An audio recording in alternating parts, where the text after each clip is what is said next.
hopeless solution. Baby, I should've known that it ain't real. How'd you know how to get into my feelings? You're a trip giving me hopeless solution. Hopeless solution. Hopeless solution.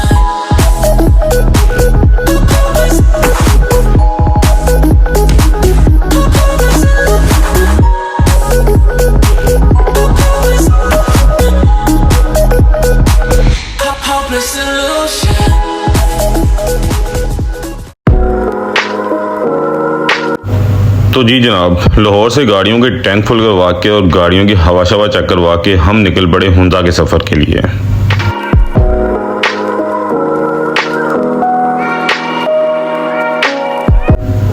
Lahore से हुंदा का सफ़र तकरीबन 1000 kilometre बनता है। अगर हम consider करें अलियाबाद को, तो हमने ये फ़ैसला किया कि हम एक स्टे करेंगे जो कि नारान बाटाकुंडी में होगा। तकरीबन 11:30 बजे के करीब हम रात निकले।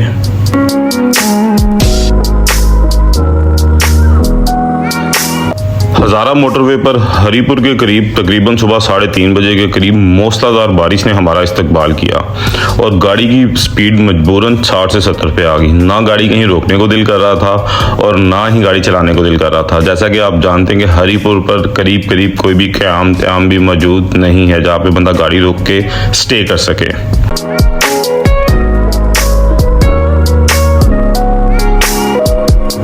लेकिन वो कहते हैं ना कि हर मुश्किल और अंधेरी रात के बाद एक निखरी हुई सुबह आपका इंतज़ार कर रही होती है। वैसा ही हमारे साथ भी हुआ। मूसलाधार बारिश के बाद जैसे ही बारिश में थोड़ी कमी आई, हज़ारा मोटरवे के नज़ारे बड़े दीदनी थे।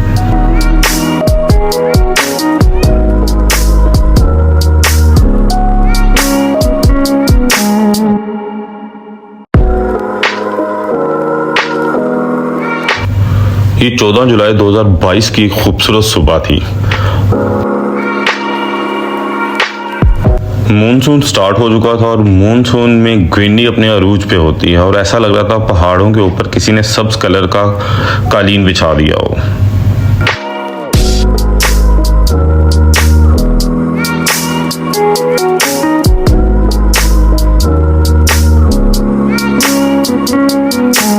रात भर की थकावट इन खूबसूरत नज़ारों को देख के 1 मिनट में दूर होगी।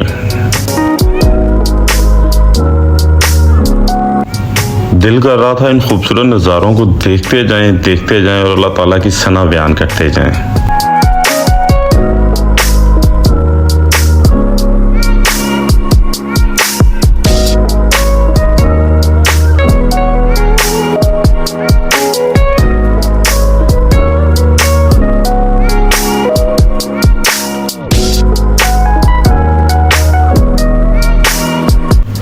रात भर के सफ़र के बायस भूख बहुत ज़्यादा लगी थी और हमने फ़ैसला किया कि मानसेरा पहुंच के नाश्ता करेंगे सबसे पहले।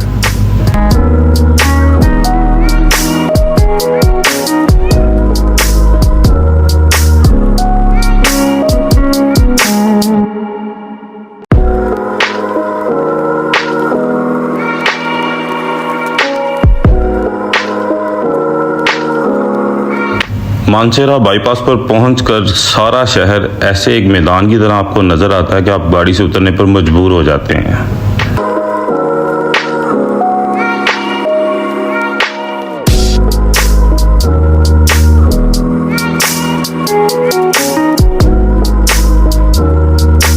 मानसेरा से बालाकोट का सफ़र तकरीबन 40 किलोमीटर है, जो कि तकरीबन 1.5 घंटे में होता है। मानसेरा और बालाकोट के दरमियान में जो छोटी पहाड़ियाँ जो आपने अबूर करनी होती हैं, उन्हें लुघमानी हिल्स के नाम से जाना जाता है।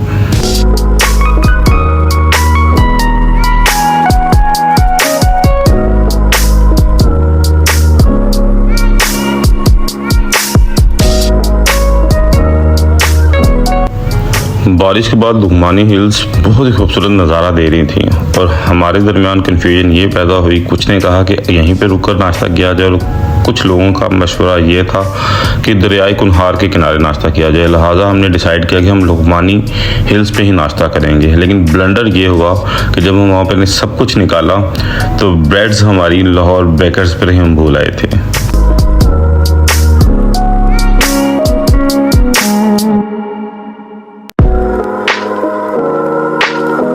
लिहाजा खूबसूरत नज़ारों को एंजॉय करते हुए हम बालाकोट की तरफ रवा दवा हुए कि ताकि दरियाई कुनहार के किसी खूबसूरत किनारे पे बैठ के नाश्ता किया जा सके।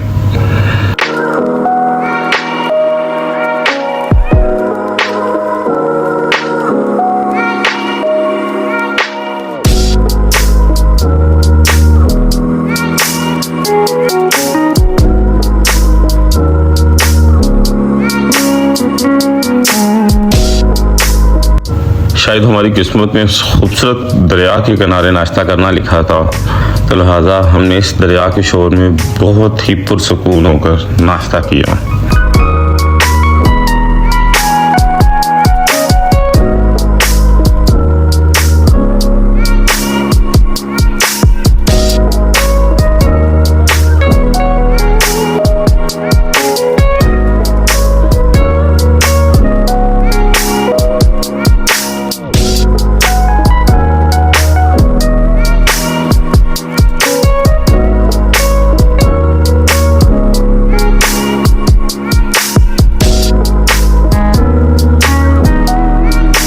हल्की हल्की बूंदाबांदी जारी थी और हम एंटर हो गए बालाकोट शहर में। बालाकोट का नाम मैं जब भी सुनता हूँ मेरे जहन में क़यामत बर्पा कर देने वाला ज़लज़ला 2005 का आ जाता है। खैर, अल्लाह ताला हर एक को अपनी हिफ्ज़ व अमान में रखे। बालाकोट एक अच्छा खासा वसी शहर है और ये उसका बाज़ार है।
ये है जी बालाकोट शहर का व्यू, जहाँ से आपको अंदाज़ा होता है कि बालाकोट कितना वसी व अरीज है।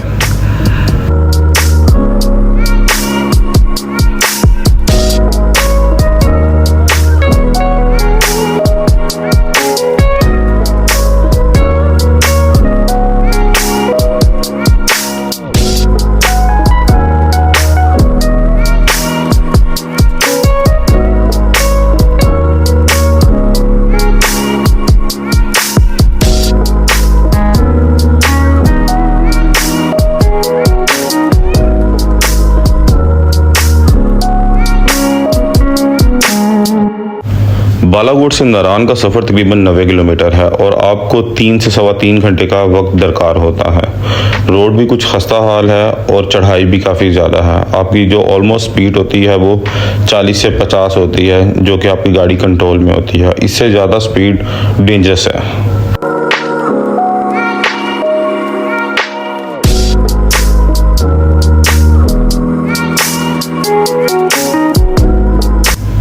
बालाकोट से नारान जाते हुए मैदानी इलाके के हर बंदे के मुंह से बार बार आह उफ सुभान अल्लाह और अल्लाह अकबर जैसे अल्फाज निकलते रहते हैं, क्योंकि ऐसे खूबसूरत नज़ारे हैं, हर नज़ारे पे आप दाद दिए बगैर रह नहीं सकते।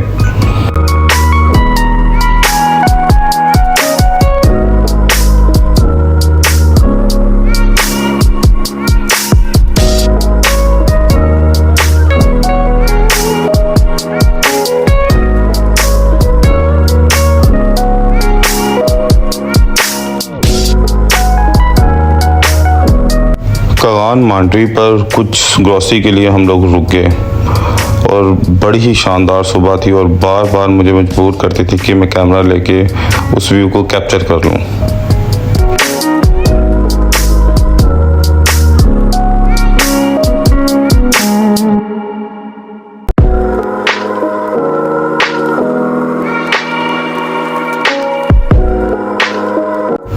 आप खुद फैसला करें, ग्रीन पहाड़, चोटियों पर बादल और बीच में बहता हुआ दरिया, बंदा क्यों ना ऐसे नज़ारों को अपने कैमरे में महफूज करें।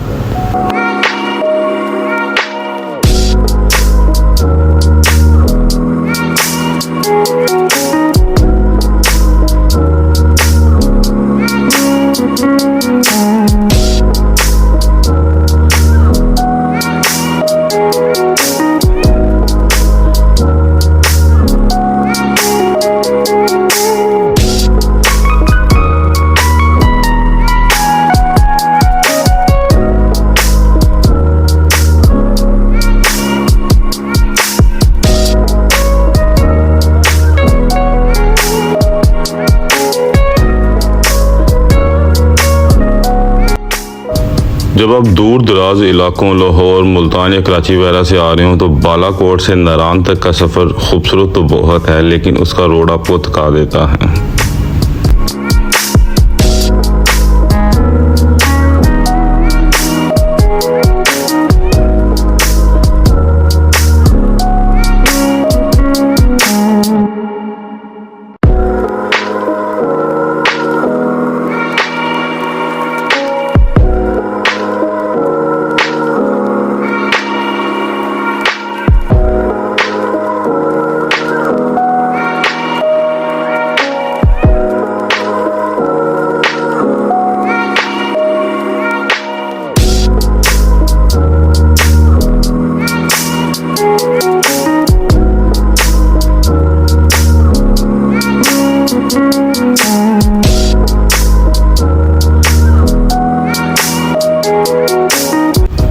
ये है जी खूबसूरत वादी नारान, जिसका बचपन में हमने किताबों में पढ़ा और उसके बाद जितनी बार भी आते हैं दिल नहीं भरता और हर बार इससे अहद करके जाते हैं कि तुमसे मिलने दोबारा आएंगे।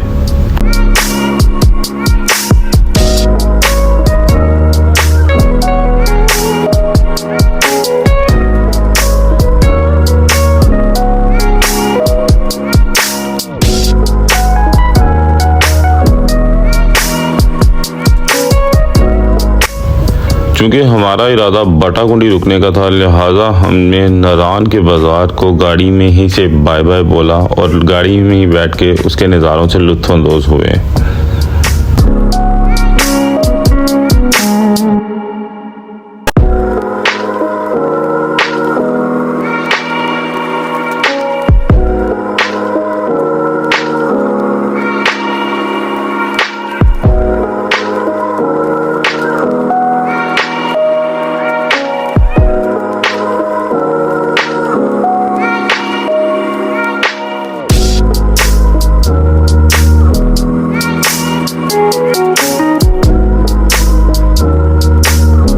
हम जैसे ही नारान को क्रॉस करते हैं, वादी ज़रा खुल सी जाती है और रोड मोटरवे की तरह स्टार्ट हो जाती है और आपके जज्बात भी बदल जाते हैं। ये दरिया का वो हिस्सा है जहाँ पर राफ्टिंग होती है।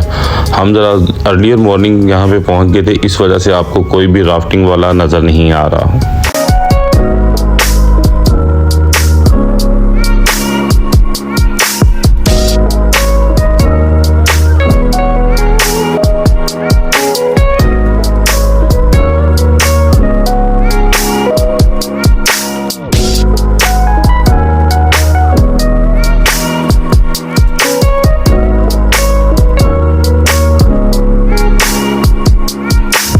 आप नारायण से पीछे जितना मर्जी थक कर आ रहे हो, अगर आपने नारायण क्रॉस कर लिया और आपने अगेन ड्राइविंग स्टार्ट कर दी है तो आपका दिल करेगा कि मैं बाबू सर टॉप तक ड्राइविंग ही करता जाऊँ। आपकी सारी थकावट दूर हो जाती है क्योंकि रोड बहुत ही खूबसूरत है और नज़ारे और बेहतर से बेहतर होते जाते हैं।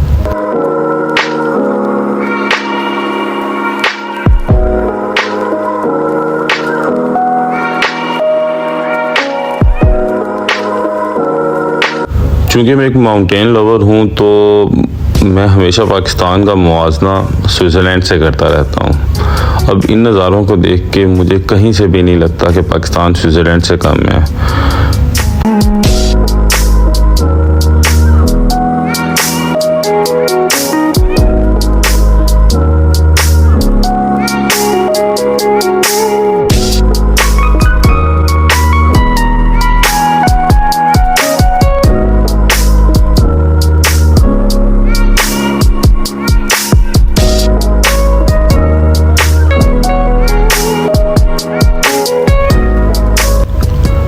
बिलाखिर पहुंचे हम बाटाकुंडी, जहां पर हमने स्टे करना था क्योंकि सारी रात सफ़र में रहे और अब इरादा था कि होटल में आराम से क़याम किया जाए, फैमिली को रेस्ट दिया जाए ताकि नेक्स्ट डे हुंजा के लिए निकला जा सके।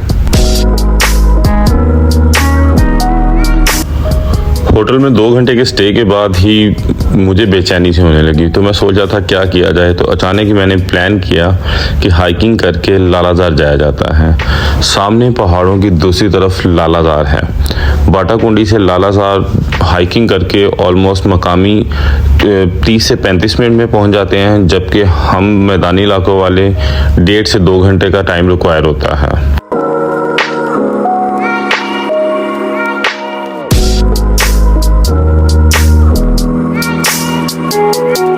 लिहाजा मैंने अपने शौक के लिए 2 कज़न्स को साथ तैयार किया जो कि बिला वजह ही बेचारे हाँ कर बैठे और हमने स्टार्ट कर दी हाइकिंग।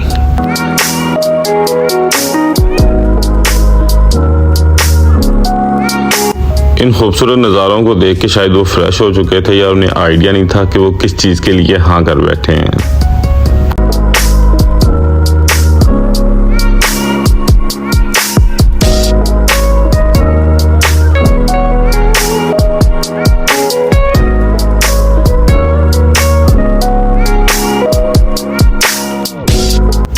तेज़ हाइकिंग करने के 15 से 20 मिनट बाद ही हमें आइडिया हुआ हम बड़ी बुरी तरह फंस चुके हैं। वो सामने मैं मौजूद था और सबसे नीचे वो मेरे कज़न बैठे सामने सस्ता रहे हैं और हमारे नंबर पर कज़न जो टॉप पे पहुंच चुके थे वो हमारी वीडियो बना रहे थे। लेकिन टॉप पे पहुंचने के बावजूद हमें एक मकामी मिला, उससे पूछा तो उसने कहा कि भाई अभी आपने आधा सफ़र तय किया और आधा बाकी है।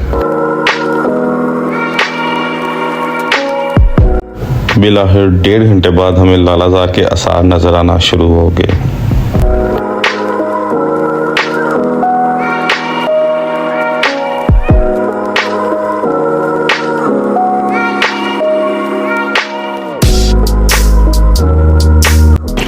ਹਾਂਜੀ ਭੱਟੀ ਸਾਹਿਬ ਕੀ ਬਣਿਆ मैं कहना मजा आ गया।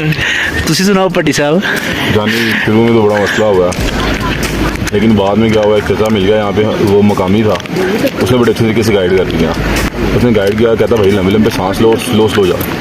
भाई तब से चला हूँ, रुका ही नहीं है और हर दफ़ा आता हूँ, गाड़ियों में आना, बाजार में चक्कर लगाना, रूम में घुस जाना, ये क्या एडवेंचर तो यही है। मज़ा आ गया, मज़ा आ गया वाकई बहुत मजा। आप भी अपने रिमार्क्स दो ना, आपके क्या रिमार्क्स हैं? यार ये जो व्यू है ना पीछे आगे, ये कैमरे में रिकॉर्ड नहीं हो सकते। हकीकत है और मजे की बात है, हम तो दूसरी साइड पे बात कर रहे हो, तेरे पीछे ये व्यू आ भी रहा है। अच्छा जबरदस्त है मेरी जान। फिर भी ये व्यू जो मसलन आंखों से नजर आ रहा है, नहीं ये कैमरा कैप्चर नहीं कर सकता और यही एडवेंचर है भाई। लालाजार किताबों में पढ़ा है और आज इधर हम देख रहे हैं। कितना टाइम कितना लग गया हमें? हमें 1.5-2 घंटे लगे हैं। मैं तो पहले ही किया।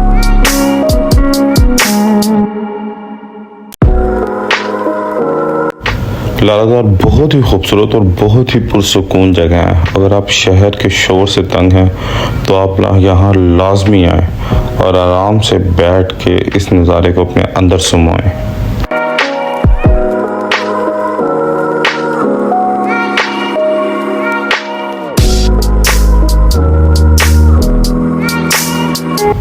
तकरीबन 2 घंटे वहाँ पे बिताने के बाद चाय और पकौड़ों का लुत्फ लेने के बाद हमने वापसी की राह इख्तियार की और हमने इस दफ़ा डिसाइड किया कि जिस रास्ते से हम ऊपर आए हैं उस रास्ते की बजाय जो जीप ट्रैक बाटाकुंडी से ऊपर लालाजार की तरफ आ रहा है उसको फॉलो करते हुए हम नीचे जाएंगे, क्योंकि बारिश स्टार्ट हो चुकी थी और वो रास्ता डेंजरस था और वहाँ पे फिसलन बहुत ज़्यादा थी।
बिलाखिर हमें बाटाकुंडी नज़र आना स्टार्ट हुआ और जान में जान आई। आज तक के लिए इतना ही काफ़ी है। अब होटल में जाके डिनर के बाद होगा रेस्ट और कल सुबह हम निकलेंगे हुंजा के लिए।